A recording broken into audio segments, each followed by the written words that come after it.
C'est Loudeb, de retour sur YouTube. Ça farte ou quoi? Moi ça farte bien. Je suis hyper excitée par la vidéo d'aujourd'hui puisque je vais transformer des vêtements, je vais recycler des vêtements, je vais donner une seconde vie à des vêtements.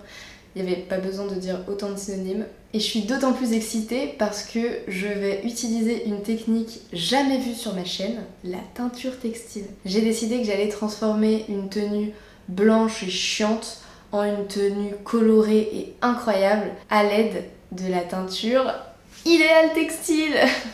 Vous auriez pu le remarquer avant que je le dise, hein, c'était vraiment très voyant.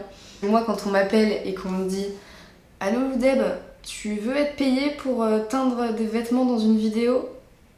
Forcément que je dis oui, c'est excellent. Alors Ideal Teinture, c'est une marque de teinture qui date de la nuit des temps, genre des années 1900. C'est grave vintage.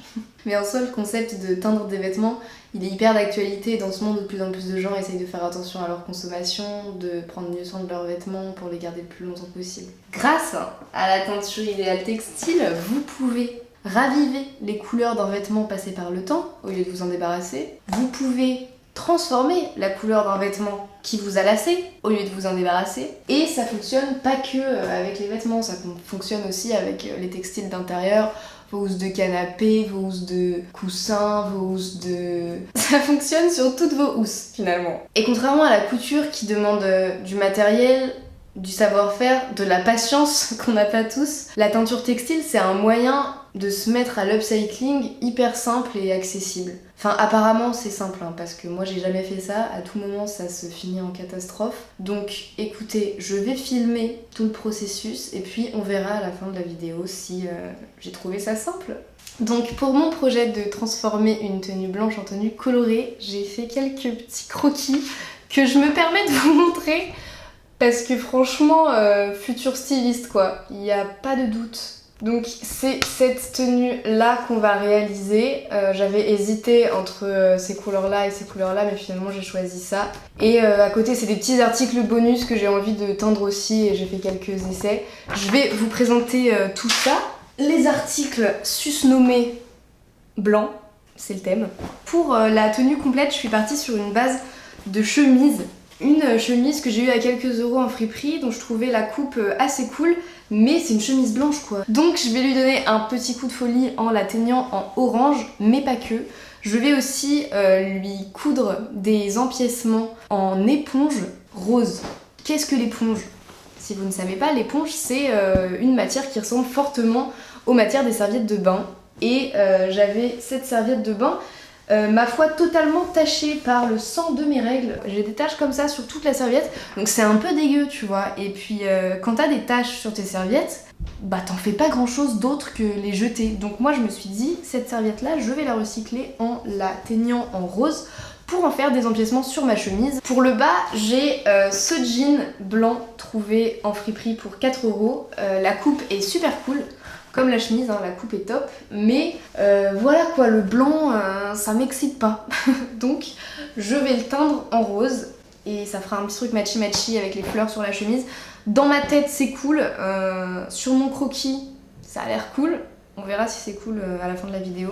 Et le bob blanc, mais voilà c'est blanc, donc celui-là il va finir en vert. Pour les petits articles bonus, j'ai cette jupe là blanche pareil que j'ai trouvée en friperie, mais bon, je vais pas redire la même chose à chaque fois quoi. La coupe est cool, mais j'ai envie que ce soit plus marrant que blanc, donc j'ai décidé que j'allais faire cette jupe en tie and dye rose parce que j'ai envie d'un truc un peu loufoque et je trouve qu'une mini jupe en tie and dye rose, il y a une ambiance un peu Hannah Montana qui me donne envie. Voilà, en plus ça va me permettre de vous montrer la technique du tie and dye.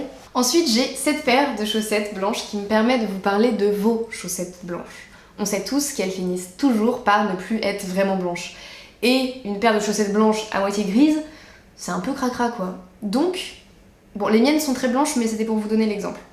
Quand vos chaussettes blanches commencent à arriver un petit peu en fin de blancheur, et ben vous avez qu'à les teindre pour en faire une paire de chaussettes colorées. Moi c'est ce que je vais faire, je vais les teindre en tie and dye émeraude et je vais également teindre cette petite visière blanche en vert émeraude. C'est parti, je vais me lancer dans cette grande aventure de teinture. Je croise les doigts pour que ça se passe bien. On se retrouve devant ma machine à laver. Nous voici devant ma machine à laver pour que je vous explique un petit peu comment ça fonctionne cette teinture tout en un. Donc c'est une teinture qui s'effectue dans la machine à laver. C'est une teinture qui ne va fonctionner que sur les textiles en coton, en lin, en soie, en viscose, en jute et les mélanges contenant plus de 50% de ces fibres. Donc faites bien attention à ça, ce serait con de faire tourner une machine pour rien. La teinture textile, c'est pas de la peinture, c'est-à-dire que si vous essayez de teindre un vêtement violet en orange, ça va pas vous faire du orange, ça va vous faire un mélange violet-orange, soit une sorte de kaki marron. C'est les couleurs qui s'additionnent en fait. Rappelez-vous des cours d'art plastique au collège, c'est la même chose. Moi j'ai pas de questions à me poser parce que je pars uniquement de base blanche et non pas de base sauce tomate. Mais je préférais vous le préciser parce qu'on sait jamais. Y en a peut-être qu'on sait chez les cours d'art plastique au collège. Au niveau de l'utilisation, rien de très compliqué. Découpez le haut du sachet.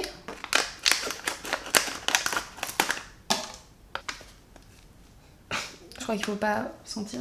Et déposez-le sans le vider dans le tambour. Déposez le tissu sec à côté du sachet sans le renverser. Ça demande un peu de dextérité tout de même. Lancez un cycle coton long, charge normale. Alors, charge normale, je sais pas. Qui sait utiliser une machine à laver correctement ici? Dites-le moi. À 30 degrés ou 40 degrés pour une couleur plus intense. On va faire intense. Qu'est-ce que vous en pensez? C'est parti! Une fois le cycle terminé, retirez le sachet et laissez le tissu teint dans le tambour et relancez le même cycle en ajoutant une dose de lessive. Très bien. Alors, pour réaliser une teinture en tie and dye, je me suis munie d'élastique en plastique de préférence, comme ça la teinture passe pas au travers.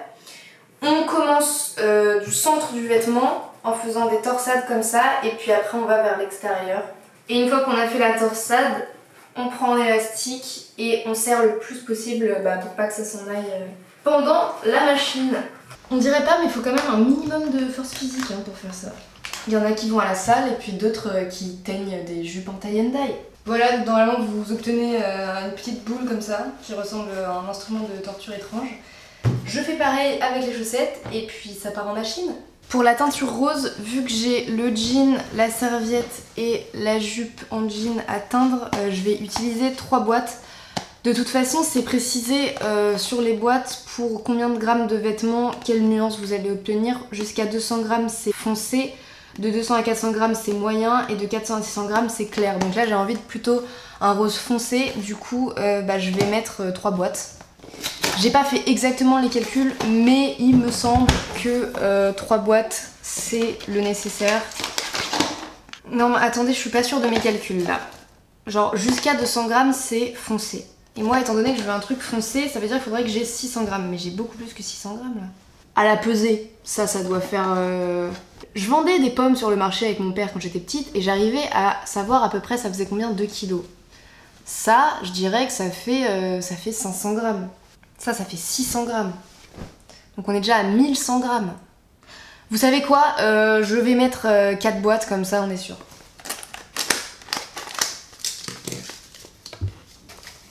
Allez, j'en mets 5, c'est la fête. Hop. Hop.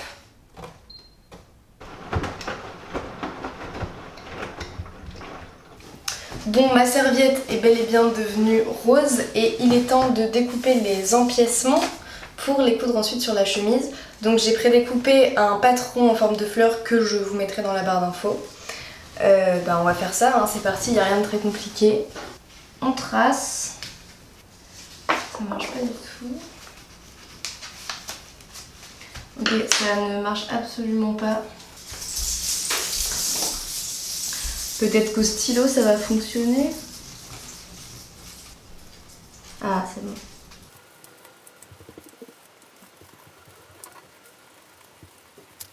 Et on découpe.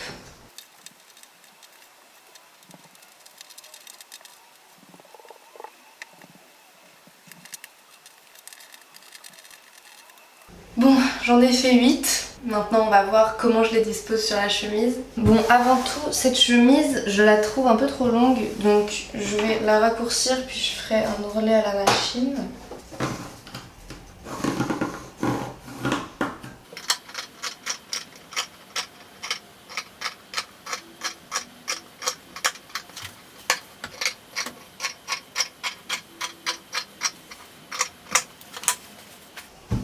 Voilà.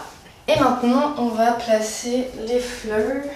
Une petite fleur ici, une petite fleur là, une petite fleur ici, une petite fleur là. Ouais, comme ça, c'est pas mal. Bon, 8 fleurs, c'est clairement pas assez, donc je vais en redécouper et puis on se retrouve à la machine à coudre. Voilà ma machine à coudre. C'est vraiment un ancêtre cette machine, c'est avec cette machine à coudre que ma mère faisait mes vêtements quand j'étais petite. Bref, c'est parti pour la couture et d'ailleurs, si vous avez la flemme de coudre, vous pouvez très bien coller les empiècements avec une bonne colle textile, pas une vieille colle achetée en bazar chinois, je sais de quoi je parle, j'ai déjà fait ça, c'est horrible. Achetez une bonne colle textile en mercerie et à mon avis, ça fait tout aussi bien l'affaire. Et c'est parti, c'est parti! Et c'est parti pour 2 heures de couture.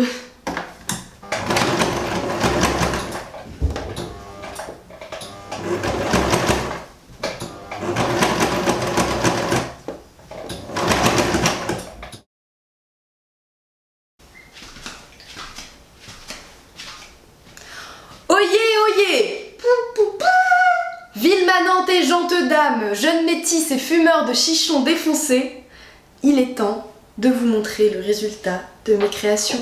La première question étant de savoir si j'ai trouvé ça simple. Alors oui, niveau réalisation c'est extrêmement simple, il suffit juste de faire tourner une machine, mais niveau couleur, je vous avoue que j'ai eu quelques petites surprises. Je vais vous montrer tout ça tout de suite. On va commencer par les articles bonus comme je les ai appelés au début de la vidéo. On a la jupe tie and dye rose.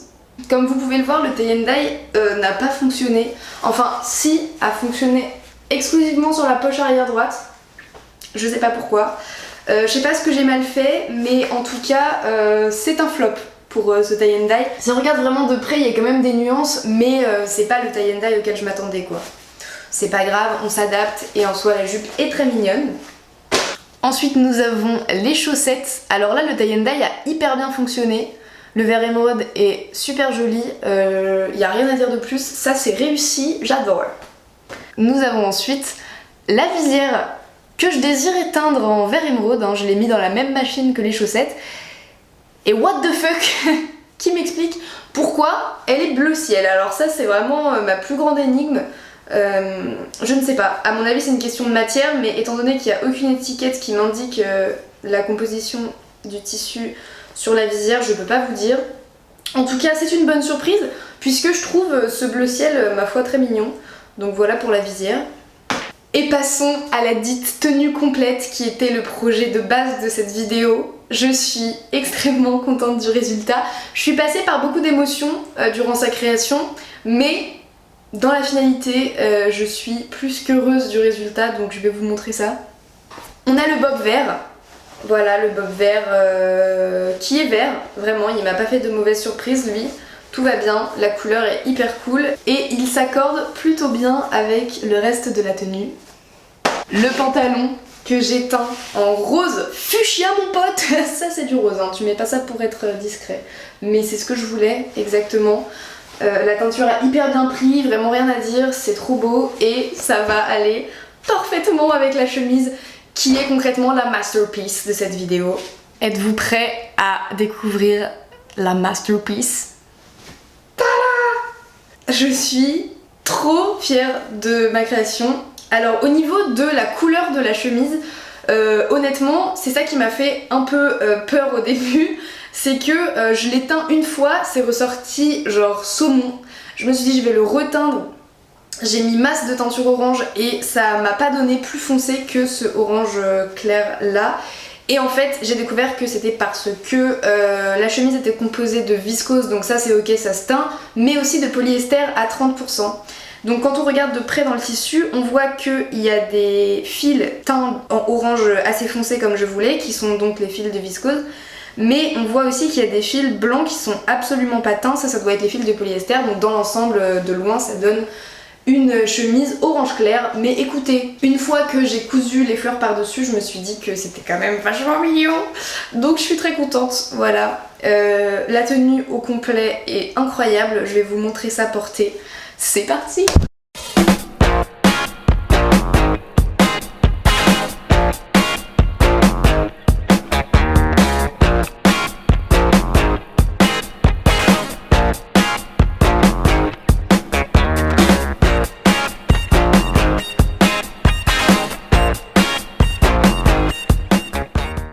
Voilà, cette vidéo est terminée, j'espère vraiment que ça vous a plu, j'attends vos retours en commentaire.